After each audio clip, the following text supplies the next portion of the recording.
silhouette. I'm getting stronger, step by step. Clock is ticking, but there's no time for regrets. I've been flying from town to town, from London to Taiwan. I've been all around the globe trying to অনেকটা দিচ্ছে রে হ্যাঁ একা বসে বসে We are heroes tonight. We will fly above the sky. We are heroes tonight. Yeah. We are heroes tonight. We will fly above the sky.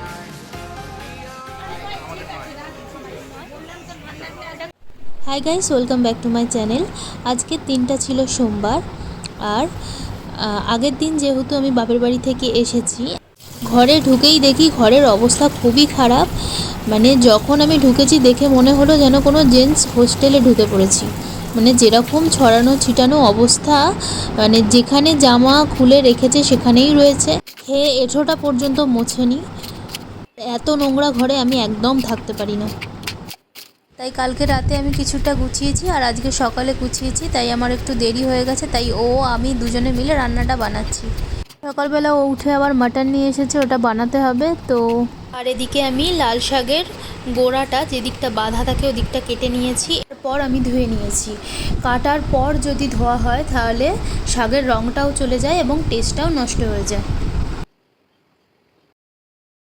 আর শাক ভাপানোর আগে যদি ওপর থেকে চিনি দেওয়া হয় তাহলে শাকের কালার চলে যায় না। স্পেশালি লাল শাকের জন্যই টিপসটা দিলাম, কারণ হচ্ছে লাল শাক যখন ভাপানো হয় তারপরে লালটা আর লাল থাকে না, সবুজ হয়ে যায়। আর ভাতের সাথে যদি লাল শাক মেখে যদি ভাতের কালারই না বদলে যায় তাহলে ওই লাল শাক খেয়ে কোনো লাভও নেই, আর ভালোও লাগে না। যাই হোক, শাকটা সেদ্ধ করতে বসিয়ে দিয়েছি। এবার আমি উপর থেকে অল্প জল দিয়ে নেব, কারণ সেদ্ধ করার সময় শাক থেকে জল যেহেতু বেরোয় সেই জন্য বেশি জল দেব না। আমি হাই ফ্লেমেই 10 মিনিট ফুটিয়ে নেব। আর আমি ভাত খাওয়ার সময় আমি দেখাবো শাকটা মাখার জন্য ভাতটাও কতটা লাল হয়ে গেছে।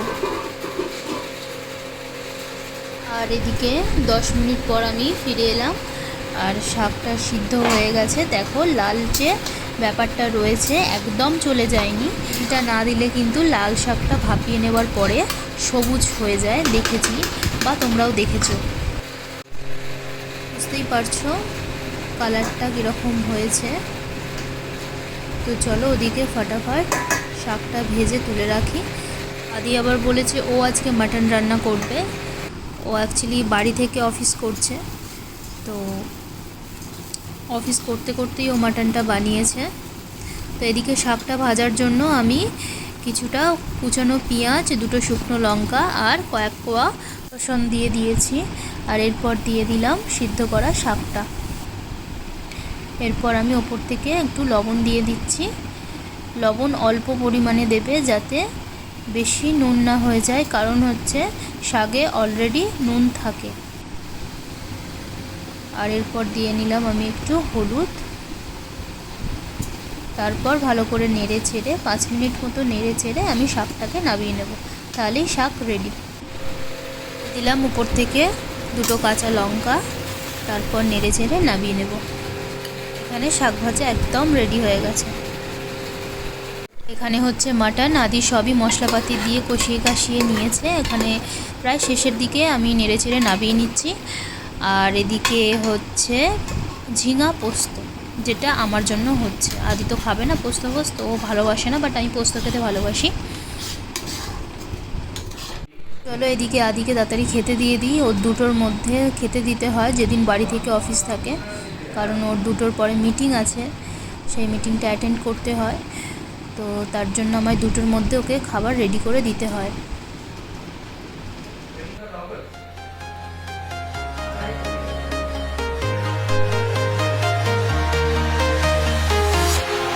Walking alone, the streets are empty. The only thing I can see is my own silhouette. I'm getting stronger, step by step. The clock is ticking, but there's no time for regrets.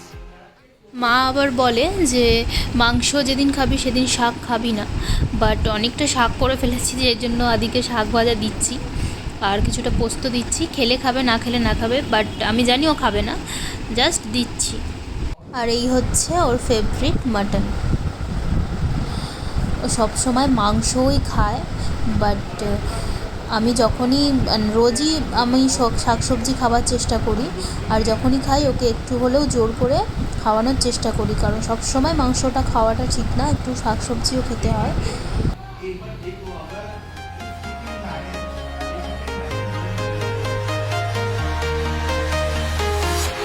I'm walking alone, the streets are empty. The only thing I can see is my own silhouette. I'm getting stronger, step by step. The clock is ticking, but there's no time for regrets. I've been flying from town to town, from London to Taiwan. আর এদিকে দেখো, আমি শাকটাও হাতের সাথে মাখিয়ে দেখাচ্ছি যে ভাতটাও লাল হচ্ছে কিনা। তো দেখো, ভাতটাও লাল হয়ে গেছে। তো এই ট্রিকটা ফলো করবে, লাল শাকের সাথে ভাতও লাল হবে। যাই হোক, এখন বাজে রাত 9টা আর আমরা এসে গেছি পাটুলিতে। আর আদির এখন ঝটপটি খেতে ইচ্ছা করছে, তো ওখানে বানাতে দিয়েছে। সামনে জায়গাটা খুবই সুন্দর এবং বসার জন্য, গল্প করার জন্য, টাইম পাসের জন্য দারুণ দারুণ জায়গাটা। বিভিন্ন রকমের স্ন্যাক্সও আছে, যেখানে তুমি যা ইচ্ছা খেতে পারবে, অবভিয়াসলি টাকা দিয়ে, বাট মুখরোচক সব কিছুই পাওয়া যায়। আর এদিকে দেখো, আদিকে যাই বলেছি অনেকটা দিচ্ছ, কিভাবে তাকালো। অনেকটা দিচ্ছে রে, খা একা বসে বসে, নে তোর ঝটপট বা ঝটপটি। আর আমরা এদিকে নিচ্ছি হচ্ছে চিকেন পপকর্ন, যেটা কেএফসি স্টাইলের বানানো। মানে বুঝতেই পারবে না যদি কেএফসি চিকেন বা কেএফসি পপকর্ন যদি এখানে রাখা হয় আর এটা যদি রাখা হয়, মানে ডিফারেন্ট বলতে কিছুই নেই, এত সুন্দর টেস্ট আনে। তো এখানে আসলেই আমরা এটা খাই। হেলমেটটা রাখ না এখানে, হেলমেটগুলো ওদিকে রেখে। I'm walking alone, the streets are empty. The only thing I can see is my own silhouette. I'm getting stronger, step by step. The clock is ticking, but there's no time for regrets. I've been flying from town to town, from London to Taiwan. I've been all around the globe trying to protect your soul. We are heroes tonight. We will fly above the sky. We are heroes tonight.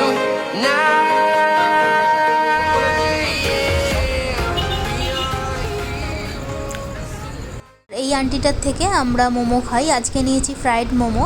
Actually এনার husband wow মোমোতে চাকরি করতেন, তো সেই জন্য একদম accurate যেহেতু নামায়, সেই জন্য আমরা যখনই এখানে আসি চিকেন ফ্রাইড খাই আর মোমো খাই, তারপর আমরা বাড়ি যাই। এই দুটো জিনিস না খেয়ে আমরা বাড়ি যাই না। বাট ডায়েটের জন্য আমার একটু অসুবিধা হয়ে গেছিলো, ও খেতো আর আমি দেখতাম হাঁ করে। বাট এখন একটু টুকটাক খাচ্ছি, যেরকম ভাতটা ছেড়ে দিয়েছিলাম 6 মাসের জন্য, এখন যেহেতু অনেকটা রোগা হয়ে গেছি সেই জন্য আবার ভাত খাচ্ছি, বাট সপ্তাহে 1 দিন। তো চলো, অনেকক্ষণই এখানে বসলাম, প্রায় রাত 11টা বাজে। আমরা এবার যাচ্ছি বাড়ি। আর ভিডিওটা যদি ভালো লেগে থাকে তাহলে লাইক করবে, সাবস্ক্রাইব করবে অ্যান্ড কমেন্ট করে জানিও কেমন লাগলো। সবাইকে গুড নাইট।